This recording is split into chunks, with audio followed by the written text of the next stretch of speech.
Hi guys, welcome to the video. Just a quick reminder, if you haven't watched part 1, please head over to part 1 to get the full story in. I will link it in the video and also in the description below.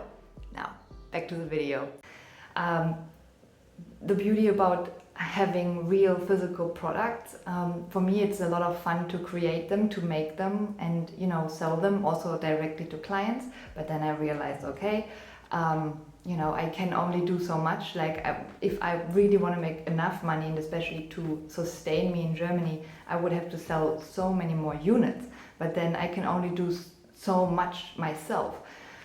And then for me, it was definitely not an option to employ someone, because that is also very tricky in Germany. A different story. Not for this video, but yeah, I knew I'm not gonna do that. So yeah, I kind of ended up doing it myself. Every day. That's something I would actually change now. I mean, back in the day I didn't have any money. I had the money I had, and literally I sometimes, looking back, I don't know how I actually managed to be here and to go through all this, but I did.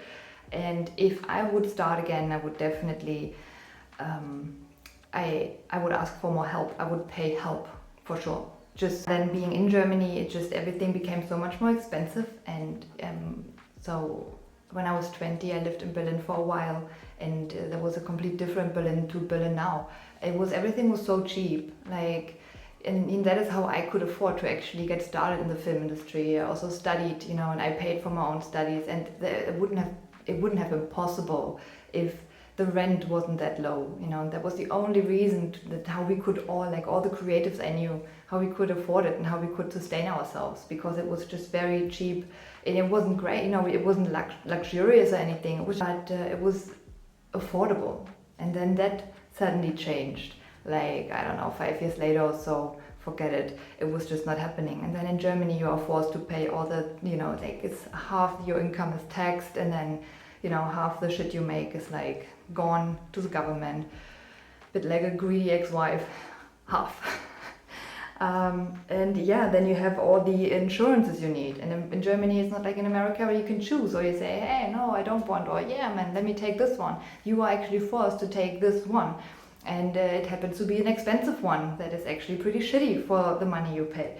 So, and all like that. So I was literally 2 years ago, I had to make a decision. I could close my company, or I would have to go to some country that is still cheap and affordable, at least where I could stay for a normal price. And so that wasn't possible, but I also didn't want to give up yet. I thought, okay, maybe give it a year. If I could just make it another year, and then hopefully by then everything's a little bit more stable. Well, that's what I thought. But that's okay, because it pushed me to finally start my online workshops as well.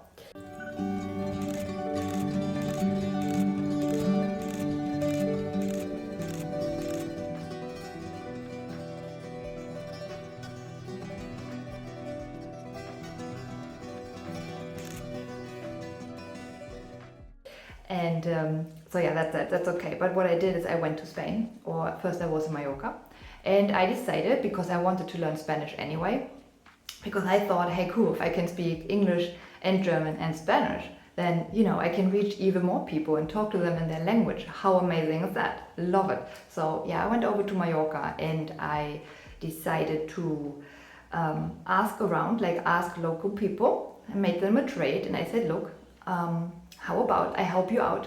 I went to farms that some commercial grown farms, and some that were just having a very, very big garden. And when you have a garden and a huge plot of land, you always need help. And I said, hey, how about I help you out a few hours a day, and in return I can stay here, get food, accommodation, and also be able to learn the language and live with local people.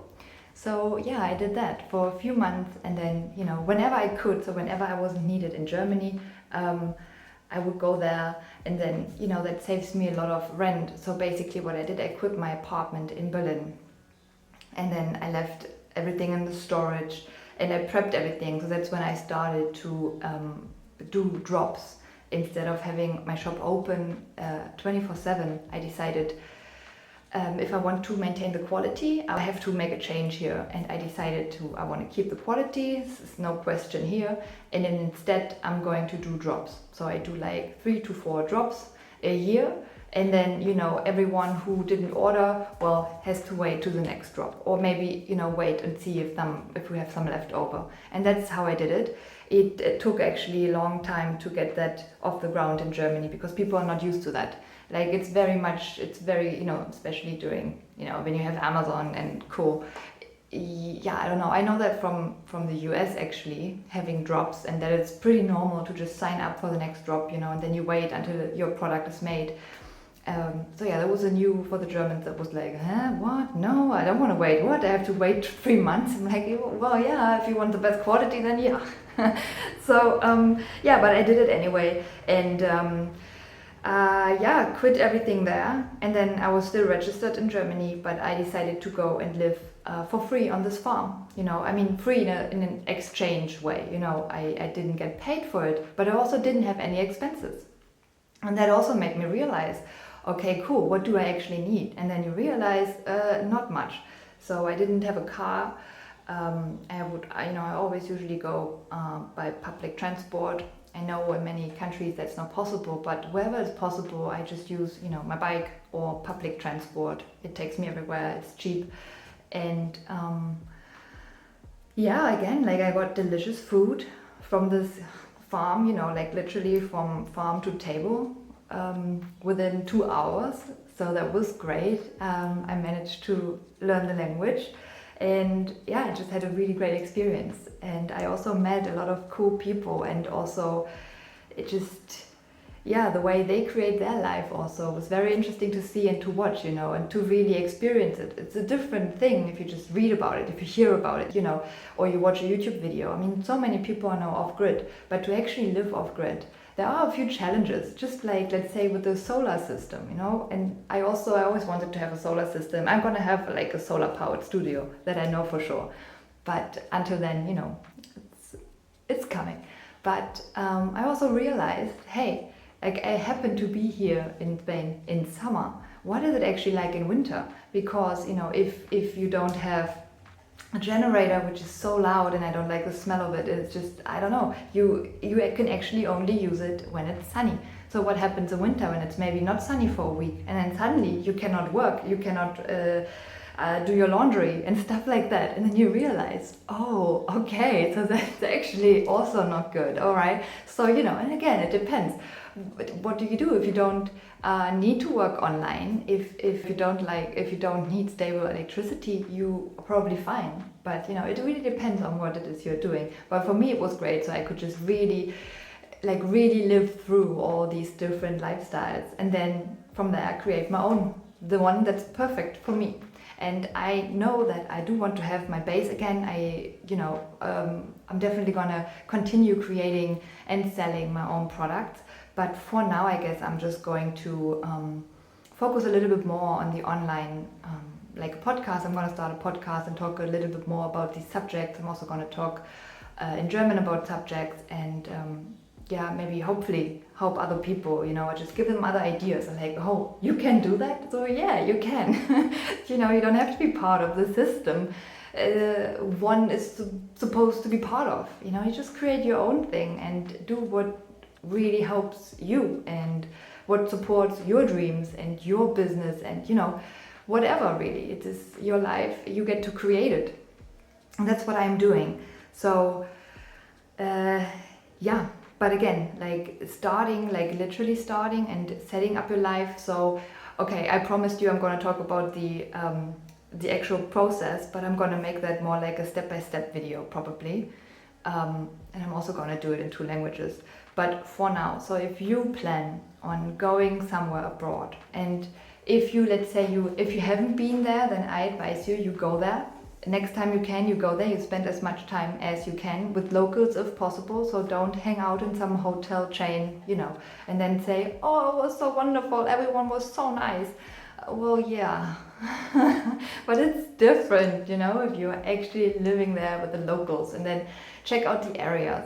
So you must be there in person, and also it doesn't really help. Like if you've been there before COVID, now it's a complete different vibe in so many places. Like that's, for me, it was a shock, you know, like before when this place was my paradise, and now suddenly it's completely different. I'm no, so I'm like currently looking for my new paradise, you know. So go there, make sure you know what it's like now, right now, not 30 years ago, not 10 years ago, not before COVID in 2019, now. So that's definitely tip number one. And then it depends, like if you do have visa issues like I had with South Africa, that can be very annoying. So I don't know if you can make sure maybe you have a remote job. That makes it easier for sure.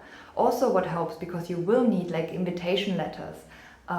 So it definitely helps if you know people in the city, in, you know, the region you want to go to. So when I went to Cape Town, and again it was for work, I decided to stay longer, and I decided also to go back, you know, and really use the entire time, like 3 months of my visa. I was able to be there without any work permit, and to just get to know people, to really figure out, hey, is it actually worth coming here? Like, okay, you know, and then you just, from there, you have a look, see what it's like, talk to other people, talk, you know, to everyone to get the big picture. And yeah, you take it from there. But again, you need to have some sort of contact person, and you need some invitation letters and stuff. So yeah, if you do need a visa, it makes it a little bit more complicated. Unless you have money, then nothing's complicated. What else? Obviously the language. If you do speak the language, that is always a plus. If not, do not worry. I didn't speak a word Spanish, and I'm doing pretty well now. So, you know, it comes. But you have to be willing to learn. And I've met, especially in Mallorca, there are many Germans, also British, and, you know, from all over Europe. But I don't know what it is. Like, so many of them, they've been there for 10 years, they live there full time, and they don't speak a word Spanish. And I don't even know how that's possible. So yeah, that's weird. So yeah, make sure that you're actually happy to learn the language, that you like the language, the sound of it, you know. Also the culture in general. If you don't like it, you know, yeah, you're gonna have a really hard time, and then you're also gonna annoy everyone else, you know. It's just, yeah. Everything else, like for me, again, like learning the language, learning my surroundings, you know, checking it out, getting to know new people, for me is very, very easy. So these are really details, and for me that's like, you know, yeah, just another Tuesday. I don't know, you know, and I like it. I love going to places where I don't know anyone, and to just, you know, start from scratch basically. It's like writing your own book, and you have a blank page and you can go crazy. Like, I love it. But for me it's very important to always stay a little while, and don't just come in like peak season in summer, or maybe in winter, because these are like very extreme opposites. And it's not a good reference for what the actual life is going to be like. So I really like to go, you know, at least definitely in winter, definitely in summer, to see, hey, do I like the heat? Hey, do I like the cold? What, you know, what's going on? And also it can take some time, like give it time, that it's, you know, to really get to know people. So yeah, that's probably how I would start, to check it out, to really spend some time, to also talk to not just locals, but also talk to expats or people who live there, people who are like you know, foreigners who came. Because if you do ask people with a passport, they're going to give you different stories, because they don't have to apply for anything. They don't have difficulties opening a bank account. You know, it's when people ask me, for instance, like, hey Maria, what do I have to do in Germany? Like, how does that work? I don't know. I really don't know, because I've never done it. Not in Germany, you know. You get all your papers sent over. You get this tax number when you're like 12 or 14, and yeah, that's basically it.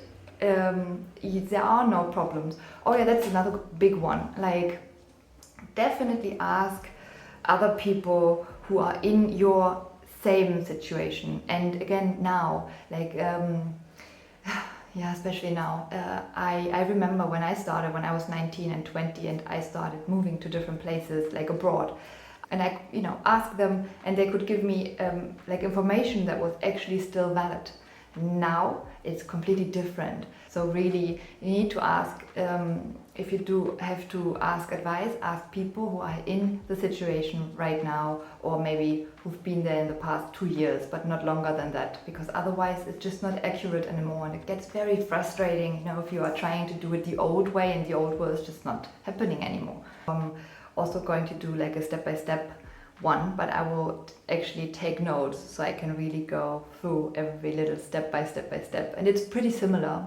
Like, again, all these countries, it depends on the passport, you know, you might have different regulations, and for me it's so hard to apply for South Africa from Germany. It was so much easier to apply for the work permit from London, so, and stuff like that makes it a bit tricky sometimes, but it's in general pretty much the same, and I will create you a video where I just go through it step by step.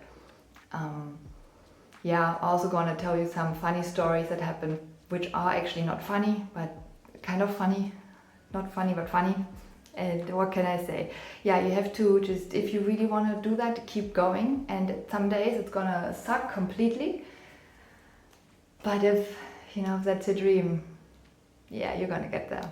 So I will definitely keep you posted on that. Yeah, so much for now. I hope I could give you a little bit advice, hey, and experience, and maybe if you were thinking about it, give you some motivation to actually try it. I always remember, you're not giving up your passport at the border. You can always go back if you don't like it, you know, and it's perfectly fine. At least then you know, and you don't have to wonder, you know, like, coulda, shoulda, woulda. No, you know, try it, and it's fine. And it's okay to know that, hey, that's actually not for me. That's something I realized as well. Like, I'm definitely not gonna live in a city in Spain, because it's just no. Absolutely not. Like, I'm like the nature girl, and it's fine to know that, you know. At least then that's off your list. Okay, I've tried that, that's not for me, thanks very much. Awesome, now we you know, keep a lookout for what we want. So perfectly fine, and don't listen to other people, and you know, just because they don't dare to, it doesn't mean you don't have to. And again, you can always go back, and you know, you can just adjust it. It's just, there is no mistake really. It's just a, hey, I'm not there yet, you know, and you will just, yeah, step by step, create your little dream. So now, thanks for watching. I will see you in the next video. Bye guys.